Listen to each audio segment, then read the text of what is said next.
We're doing it. We're doing it. And I'm sure you're enjoying this as much as I am. Let's not talk to analysts about the burden of being right, our burdens of investing in ontology, our burdens of actually looking at the math, the burden of reading what the Rule of 40 is, the burden of being honest about what an enterprise software company is, or the burden of explaining to your friends that you're really happy. Maybe we should just stop talking about it. I'm very happy to have you along for the journey, and you are partners for us. Every Palantirian, we are crushing it. Everyone else who's listening, we are dedicating our company. We have dedicated our company to the service of the West and the United States of America, and we're super proud of the role we play, especially in places we can't talk about. And we love our success in the U.S. and globally. Also, we are doing in the United Kingdom and many other places. Palantir is here to disrupt and make the institutions we partner with the very best in the world, and when it's necessary, to scare enemies and on occasion kill them. And we hope you're in favor of that. We hope you're enjoying being a partner, and we're really happy and very, very focused on what we're doing. Thank you for your time. What are the tools that these tech companies are developing for the government that they are using to help them in this Stephen Miller wet dream of a fantasy? Yeah, so it started last year when they got this leak, and I looked through procurement records, and it said that Palantir was working on complete analysis of target populations, a fantastically obscure term that says a lot. What the does that mean? And also says nothing at the same time, obviously. So we continue reporting and it's clear they're working on something. And to be clear, Palantir has worked with HSI, the investigations arm of ICE that investigates cybercrime, child abuse, money laundering. They've done that for years. But now, in Trump 2, they've pivoted to explicitly enforcement, immigration enforcement. So that we report that. And then we don't really know much until recently I got another leak of a user guide from ICE explaining something called ELITE. And that's another acronym, which I can't even remember what it stands for because it's also really complicated. It doesn't really say anything. But basically, I found that was being worked on by Palantir by looking around the net.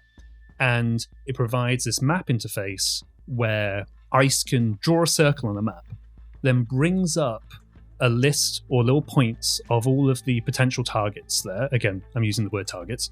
You then click on one. It brings up their name, a photo. Where are they getting that? What defines a potential target? Is it a Spanish-sounding name? Is it a social security number? What data are they using to define these targets?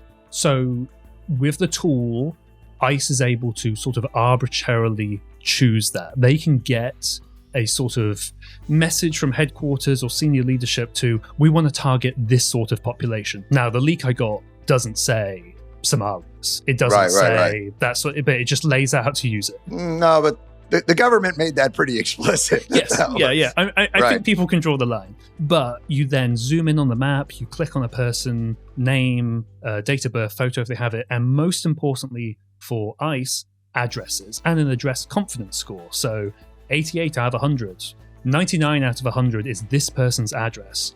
And that's so important because if you remember when there was all the Doge stuff of all of this breaking down of the walls between different agencies, there is clearly data sharing going on where the guide I got... This all ties back to Doge? Potentially. All I'll say... The guide says some of the addresses at least come from the Department of Health and Human Services, which I don't think people expect when they give their address to the Department of Health. It's going to end up in the hands of ICE or into this Palantir worked on tool that ICE is also using. So as I'm covering it as a journalist, as other people are as well, it does feel like we're all sort of doing one big jigsaw puzzle, but we're all coming at with different corner pieces and that sort of thing. It's a weaponized Cambridge Analytica scheme. Secretary of Homeland Security has publicly suggested that this woman was engaged in domestic terrorism, that she was a terrorist, even before there's any real investigation. What does that say to you? That says that they have created a new definition of domestic terrorism, which is the definition that they are applying, and there's a real skew between sides in this.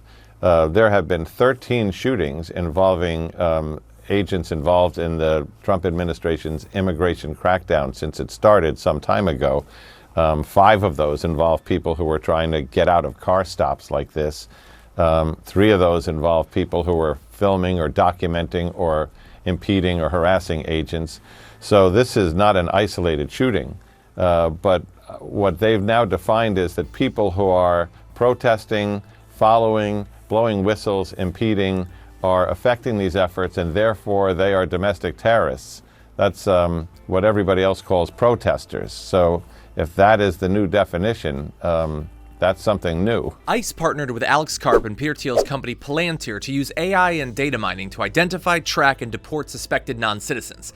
ICE is paying Palantir $30 million for the platform. Ken Klippenstein in The Intercept are reporting that Trump's DOJ is now assembling a secret database of alleged domestic terrorists. And this is a terrifying escalation of the already well-reported on National Security Memorandum 7 directives. Democrats, who are pushing for body cameras for ICE agents, could very well be unintentionally speeding up the process of collecting data on people this administration deems to be dissidents. And the two parties are clearly not playing the same game. Palantir went public back in 2020, having already secured government contracts during the Obama administration, and multiple lawmakers from both parties hold significant personal financial investments in the company. So it's not exactly hard to see why Democrats might be reluctant to abolish ICE when they, like Republicans, have a vested personal interest in stocks and lobbying money from surveillance tech companies as well as private prisons. Democratic Representative Henry Cuellar, who consistently votes to fully fund ICE, received campaign contributions from Geo Group, one of the 2 largest ICE detention center providers. Representative Sanford Bishop received campaign contributions from Core Civic, the other detention center provider. Both were part of the group of 21 Democrats who voted to avoid a shutdown by voting to fully fund ICE, at least temporarily. We are fighting fires in so many places that it's honestly hard to keep track, but one thing is abundantly clear. We have to get money out of politics. Citizens United has been an absolute disaster for transparency, accountability, and democracy. If the Epstein files teach us anything, it should be that billionaires are disgusting and can't be trusted. If given the opportunity, they will do absolutely anything to protect themselves, protect their profits, and skirt accountability. Political parties and individuals shouldn't even have the option to get in bed with them.